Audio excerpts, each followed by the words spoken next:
In the summer of 1940, Great Britain was staring directly into the abyss. The British Army had just been utterly shattered at Dunkirk. While they managed to evacuate over 300,000 troops back across the English Channel, they had to leave virtually everything else behind. We are talking about a logistical apocalypse. Over 2,500 heavy guns, 60,000 vehicles, and more than 100,000 rifles gone overnight, abandoned in the sands of France.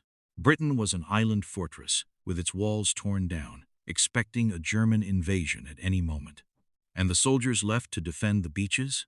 Some of them were literally armed with nothing but museum-piece rifles, shotguns, and pikes tied to broomsticks. To make matters worse, the British military desperately needed submachine guns, but their only option at the time was importing the American Thompson. The famous Tommy gun. Don't get me wrong, the Thompson was an absolute masterpiece. It was beautifully machined, highly reliable, and iconic. But it had two massive problems. It took forever to build, and it cost a staggering $200 per gun. In 1940, Britain was running out of time, and they were running out of money.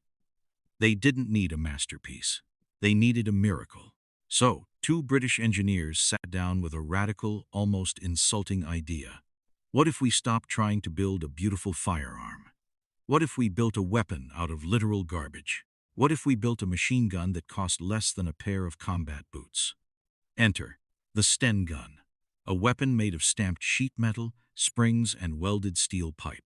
A weapon so crude, so ugly, that British soldiers joked it looked like it was slapped together in a bicycle repair shop. But this $9 piece of plumbing didn't just save Britain. It was destined to become the ultimate instrument of terror for Europe's underground resistance. To understand why the Sten Gun was a stroke of absolute genius, you have to look at how insanely simple it was. The weapon was designed by Major Reginald Shepherd and Harold Turpin, the S and the T in the name Sten, with the EN standing for England or Enfield. Their mission was clear: strip away every single luxury. If a part didn't absolutely need to be there to make the bullet go forward, it was deleted. A traditional rifle requires precision machining, a high-grade wood stock, and hours of expert craftsmanship. The Sten? The Sten was made of just about 47 parts. The main receiver was literally a basic steel tube.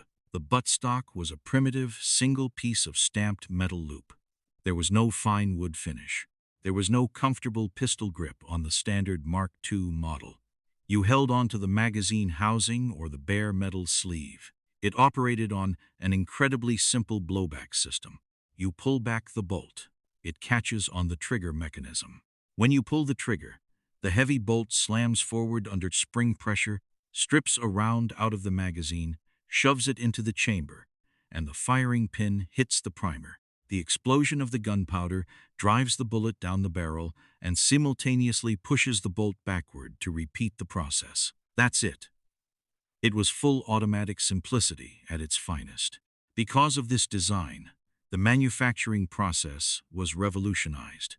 The British government didn't need specialized, heavily guarded arms factories to build the Sten.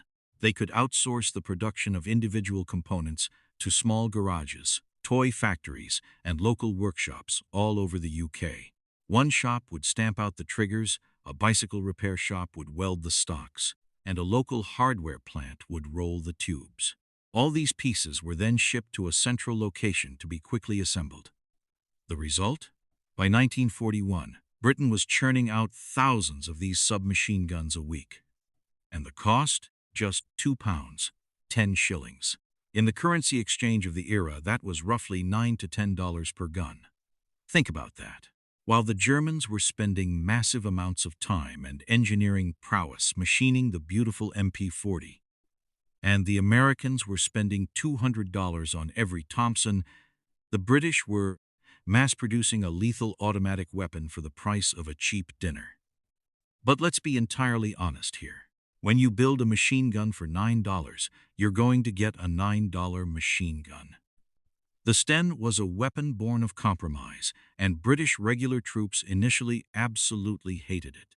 They gave it derogatory nicknames like the plumber's nightmare, the stink gun, or the Woolworth Special. And to be fair, the early models had some terrifying flaws. The biggest issue was the magazine. In another effort to save time and money, the British copied the single-feed magazine design directly from the German MP-28.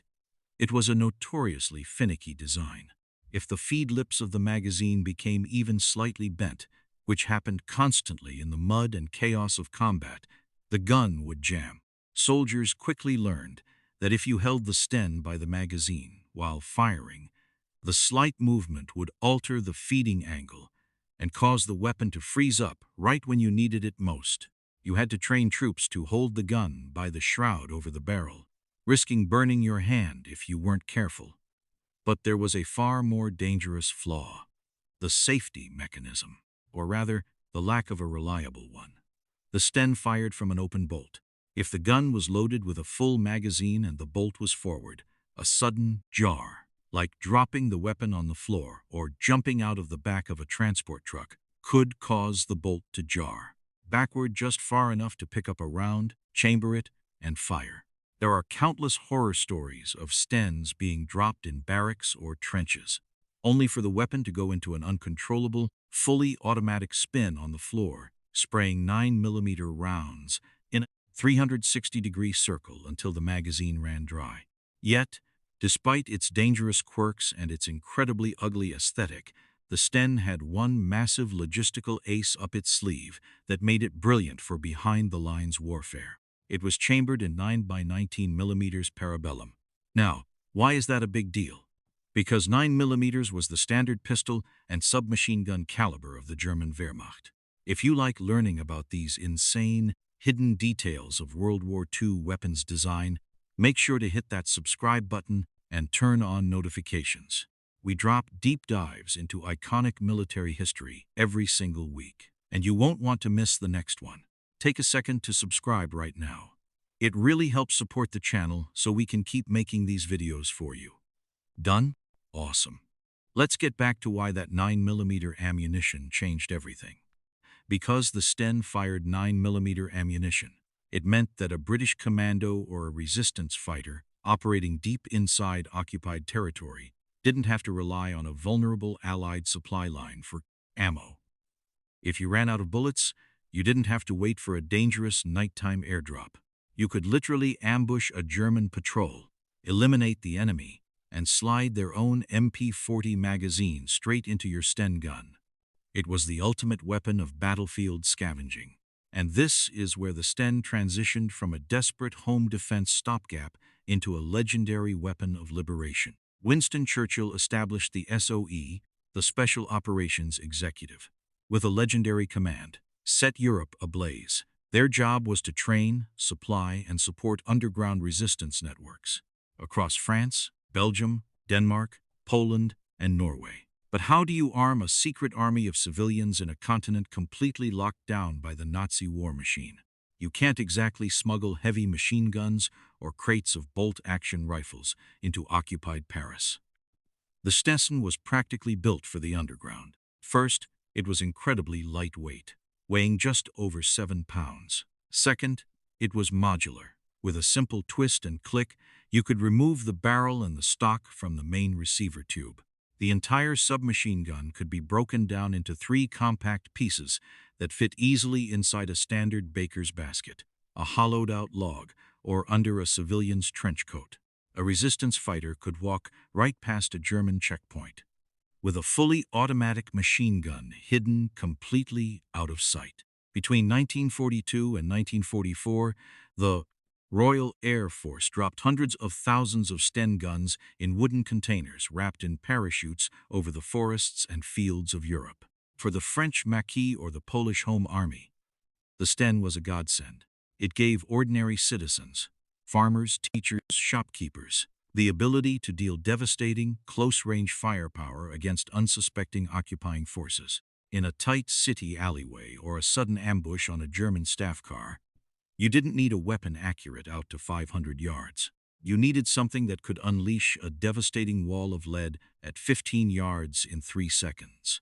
The Sten, firing at a blistering 500 to 600 rounds per minute, did exactly that.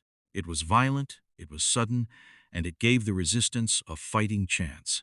By the end of World War II, over 4 million Sten guns had been manufactured across various marks and models. It evolved over time, of course. The Mark V model added a nice wooden pistol grip, a proper wooden stock, and a bayonet mount for regular paratroopers. There was even the highly specialized Mark II's, a factory-silenced version that was so quiet. The loudest sound it made was the mechanical clatter of the bolt cycling. It became a favorite tool for midnight assassinations by commandos and elite forces. The Sten gun was never going to win any beauty pageants. It was rough around the edges. It was prone to jamming if mistreated, and it was born out of the absolute darkest days of the British Empire. But it was exactly what the world needed at that exact moment in history. It proved that, in the crucible of total war, brilliant logistics and sheer volume will beat over-engineered perfection every single time. It was a weapon of pure utility, a $9 piece of plumbing pipe that stepped into the gap when Britain was defenseless, armed the brave men and women of Europe's secret resistance, and didn't stop firing until the Nazi regime was utterly crushed. If you enjoyed this deep dive into the brutal history of the Sten gun, do us a huge favor and smash that like button. It lets the algorithm know you love high-quality history content and helps our channel grow. Let me know in the comments below. If you were a resistance fighter in 1943, would you trust your life to a $9 Sten gun, or would you try to steal a German MP40? Let's get a discussion going down there. Thank you so much for watching, and we'll see you in the next video.